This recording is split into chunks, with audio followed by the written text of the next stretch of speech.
Recorded Books presents an unabridged recording of From Colonies to Country, 1735 to 1791. Book 3 of A History of Us by Joy Hakim. Narrated by Christina Moore. Preface. From Colonies to Country.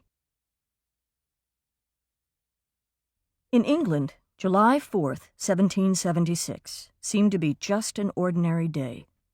But if King George III had put an ear to the ground, he surely would have heard the earth trembling, because something happened on that July day that was going to change the Americas and England and eventually the whole world. It took place in England's American colonies, but it was several weeks before a ship brought the news to King George III. And then he didn't understand it. This book is about that momentous day and how it came about. To understand that, we need to go back in time, and we need to put ourselves in England's American colonies. Let's climb into a time and space capsule. Come along, we'll cruise over the North American continent. It's early in the 18th century, and this land is much as it has been since the times beyond remembering. So dense are the trees and grasses over most of the continent that it's hard to see anything else, except for the birds that fill the sky in wide, ribbon-like formations that are miles and miles long. But we can look right through the trees by turning on the capsule's X-ray beam. Do you see those huge bears, those agile mountain cats, the hard-working beavers, and the big-jawed alligators? This land is an animal playground. Look closely, and you'll notice tiny clearings. They are people places. Men, women, and children are clustered in small spaces across the land. Most of the people we see are Native Americans. Their ancestors have lived here for thousands of years. They've been fortunate, these people who are now being called Indians. They've had the luxury of much land and few people. They've lived in a kind of natural paradise. That will change. It will be the newcomers who cause the change. Do you see them? A few have made homes in places called California and New Mexico and Texas. They have come from Mexico and Spain and have brought horses and other domesticated animals. But it's the people who are settling a narrow band of land along the Atlantic coast who will cause most of the great changes that are coming. Most of these East Coast newcomers are from England or from Africa. They've accomplished much in the century since the first of them climbed from their small wooden ships at Jamestown and Plymouth. They've cleared land and planted crops and built towns. They're creating English-speaking colonies where life is freer than it is in the Old World. But not for the Africans. For them, there is no freedom at all. For them, there is slavery. Slavery exists around much of the world in this 18th century of ours. Most people say, there has always been slavery, and there always will be slavery. Let's not worry about it. These people don't realize it, but they will change their ideas. That July day in 1776 will help cause a huge change in people's minds. 200 years from now, people will be shocked at the very idea of slavery. In order to understand what is about to happen, we are going still farther back in time. It is 1730. We are ordinary people, and we don't believe we are as good as our betters. Yes, we actually call some people betters. We even dress differently from the rich, fancy folk who call themselves gentry. They wear ruffles and silk, while we plain folk wear plain clothes. Slaves are just a part, the bottom part, of what is known as the common herd.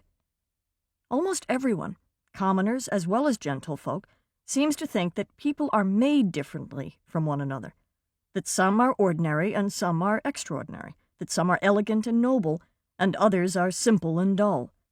Most of us who live in the 18th century believe that birth determines where you fit in the ladder of humans. Oh, a few people have never accepted that idea, but they're the kind who sometimes end up in jail or live frustrated lives. It is that very idea of aristocrat and peasant that will be blasted away on July 4th, 1776. Do you see why the earth will shake? In some European towns, laws actually prevent men and women of the upper classes from being friends with lower-class people. Much of the world is like that. Poor people don't have a chance. These English colonies are like that too, but only partly. Many people have come here to escape those European ways. In America, the son of a Boston candle maker will become one of the wealthiest and most famous men in the land.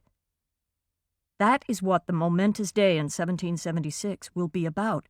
It will be about opportunity for all, and about equality, and about fairness. Americans will fight a revolution to make those things possible. But the most important part of the revolution will be in the minds and hearts of the people. The revolution will change everything. Well, almost everything. No, it won't solve the awful problem of slavery. But it will unleash the idea that will end slavery, and that will bring women's rights and children's rights and all kinds of other rights. The idea is so daring that nothing like it has been heard in governments before. This is it. Ordinary people are as worthwhile and valuable and competent as anyone, even as worthwhile as kings and queens. Can you imagine it? No one is better than anyone else. That idea will transform the whole world. New ideas are already beginning to change us. This vast land has made us independent-minded. It has given us the opportunity to think for ourselves. For most of us plain people, there has never been any place like these English colonies. Can you guess what will happen when King George and the English Parliament decide to get bossy? We colonists will say, "No way," and "Goodbye, England." That's another part of the story of that most important of all days in American history, July 4th, 1776. Read on, good friends. We'll be traveling from colonies to country. Chapter 1. Freedom of the Press.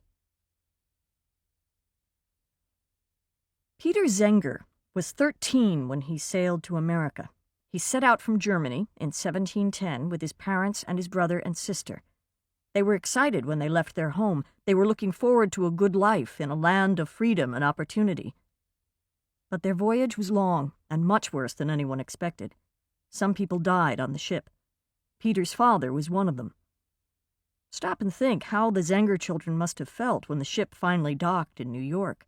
Their father was dead, they were in a strange land, they had to learn a new language, and they had no money. Their first home was a tent. How would you have felt? Peter became an apprentice to a printer. He was apprenticed for 8 years. His brother became a carpenter's apprentice. His mother and his sister went to work in a Dutch household, helping with housework. They were indentured servants. About half the people who came to America in those days became either indentured servants or apprentices. They worked for the person who paid their boat fare, usually from 3 to 10 years. If they didn't like that person, it was too bad. They were stuck for the period of indenture. Some indentured servants were treated just like slaves. An apprentice was usually better off. At least he or she got a chance to learn a trade. Zenger was apprenticed to William Bradford, a Quaker, who was one of the best printers in the colonies. The Bradfords treated Peter kindly. During the day, he learned the printing trade. At night, Peter went to school, and Mrs. Bradford helped him with his schoolwork. When Peter was 21, he was finally free to go out on his own, and he did. First he set up a print shop in Maryland, but later he moved back to New York. There was enough work in that city for 2 printers. William Bradford was now publishing a newspaper, the New York Gazette. It was the official royal paper. It said only what the English governor wanted said. Now, I won't go into all the politics of the time. They were just as complicated in the 18th century as they are now. But I will tell you that William Cosby, the king's governor, was a rotten governor. This Bill Cosby didn't have a sense of humor, and he couldn't... To keep listening to this audiobook, I've left you a link in the description so you can do it, at no cost thanks to Audible's 30-day free trial.